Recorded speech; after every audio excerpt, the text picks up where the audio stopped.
Hey, good morning, Baker Investment students. It is Sunday, November 27th, 2022. So I hope everybody had a great Thanksgiving. I took choice some quality time with my family. Went to my son's football game in Columbia, Missouri yesterday. Unfortunately, I lost to CBC, but it was a great game. It was fun to watch. But for this week, week 5, it's hard to believe.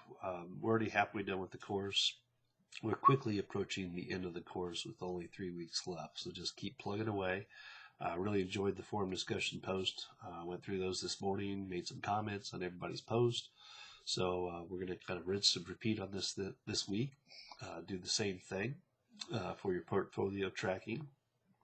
You'll also have your week 4 homework due, and you'll also have the quiz that you'll do. So just to remember, stay on top of those projects. So in week 6 and 7, you have those 2 papers that you have due. So make sure to go back and reflect on those and start doing at least some rough draft work on those to get yourself ready. So for this week, chapter 9, we're going to first look at efficient market hypothesis. Some of this might be familiar from the finance course. I put Eugene Fama out there. He's kind of one of the godfathers of finance, if you will, and he came up with a lot of this theory and still used in textbooks, economics, finance, investment textbooks today.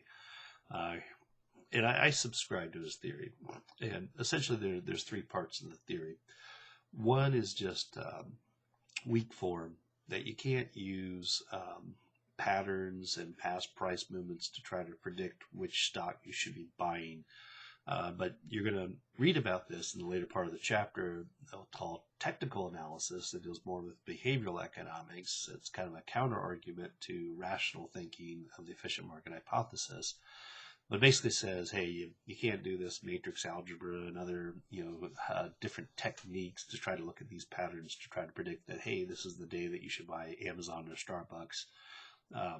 Basically, a lot of what we teach in this course is fundamental analysis, that you should be looking at potential future cash flows and anything that happens in the market. That news would be integrated into the stock price right away because some analyst is doing predictions of future pro formas, and it's all based on discounted future cash flows. And whether I buy the stock or not should be based on the fundamentals of what those cash flows are worth today. Again, that's no easy task because markets always change, and there's variables that are outside of our control that happen externally, just like the war in Russia and Ukraine right now, or supply chain issues. Hopefully we don't have a railroad strike in the coming weeks, but if that does happen, that's going to throw the market in a tizzy for a little bit. So it's such a major factor that we forget about. So hopefully that doesn't happen, or at some point, if it goes on too long, Biden will probably step in and tell the workers you have to go back to work. So, but getting to that, the next step is what we call kind of semi-strong form. That, as I mentioned, any news that's released about a company, like I put it in the post about Starbucks, having one of their stores in Seattle, that was trying to unionize, they just shut it down. So it's just kind of their way of saying, hey, don't try to unionize because you're going to be out of a job. So right now it's going to be interesting to see the battle between those trying to unionize at Starbucks and Starbucks trying to prevent that from happening, because obviously that would obviously increase their labor costs quite a bit to meet those union standards. So we'll see what happens. But it's saying that, hey, as soon as this news comes out, the analysts factor in these news events, and that stock price is instantaneously adjusted. So the idea is that you can't jump in time. That's what efficient market says, that you can't take advantage of these things. They happen so quickly. It's almost like when you think about going to the grocery store, your objective is to get through the shortest line. You're checking out all the different lines to figure out which line you could probably get through the fastest. Of course, all the time, we end up picking the wrong line. So you're analyzing everything, but everybody's analyzing the same thing too. And that's what Eugene was kind of saying with the efficient market hypothesis, because it's so competitive for information, that stock price should be accurately priced at that time, given all the available information. And you can't outperform the market consistently like the S&P 500. And they've had things like in the Wall Street Journal years ago called the darts versus the pros, where literally they would just have darts thrown at the Wall Street Journal. They would track that stock over 6 months. They had professionals they would ask which stocks you would buy, and they found out the darts did just about as well as the pros. So it's very hard to predict which stock is going to be a winner. 6 months, a year from now, and in the long term. So, and the strong form just says that even executives, they have to register with the SEC anytime they're buying or selling stock. So you don't have enough time to take advantage of that to try to make any type of profit from that. So now, one thing you are going to read about in this chapter is you're going to read about technical analysis, which is a counter argument that it may look at things such as charting. You could look at differences of ratios. You can look at relative strength. So a lot of the fundamental finance side is going to say baloney. But we have to recognize this because there's enough people that follow this and believe in this, So, and it kind of begs the question, is it self-fulfilling? If enough people are doing this, does this cause the market to move in a particular direction?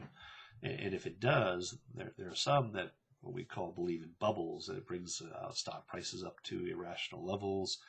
And if you recognize this, and you could say it was a black eye for economists back in the subprime crisis in 2008, 2009, where we didn't see, a lot of economists didn't see it happening. And that would be an argument that bubbles do exist or technical analysis is valuable because there are people that are rational out there. So, but the counter argument, Eugene Fama and others would say, hey, it doesn't matter if there are a few irrational people as long as people as a whole are rational about their investment decisions. So I think you'll find that chapter very interesting. And then in the last chapter, chapter 10, you're going to look at more of the fixed income security. Stock tends to get a lot of the glamour, if you will, a lot of the news attention. But you got to remember that a lot of companies are financed by bonds. Even governments, our treasuries, treasury bills, notes, and bonds. And then municipalities that can many times give you tax breaks that you're not charged the taxes on the interest. They're going to pay lower rates, but if you're a very wealthy individual, that could be attractive to you, especially if you're in a high marginal tax bracket. So, but you're going to look through the different features of bonds, how they're built, even convertibles, and understanding all the components. Because right now with interest rates potentially going up, I think another 50 basis points, that's at least what the market is predicting right now. And that's why you saw a boost in some of your stock portfolios this week, is the anticipation that inflation might be finally getting under control a little bit. And if the Fed decides not to go a full 75 basis points on their December 13th through 14th meeting, now I think we'll just get the tail end of that in this class to see what happens. It'll be interesting to talk about that in our course once we get to that point. That could be a very positive sign for markets, in that if interest rates go down, people are likely to spend more. Consumption means the economy improves, and that means that many companies are going to be doing better too. So a lot to wait and see.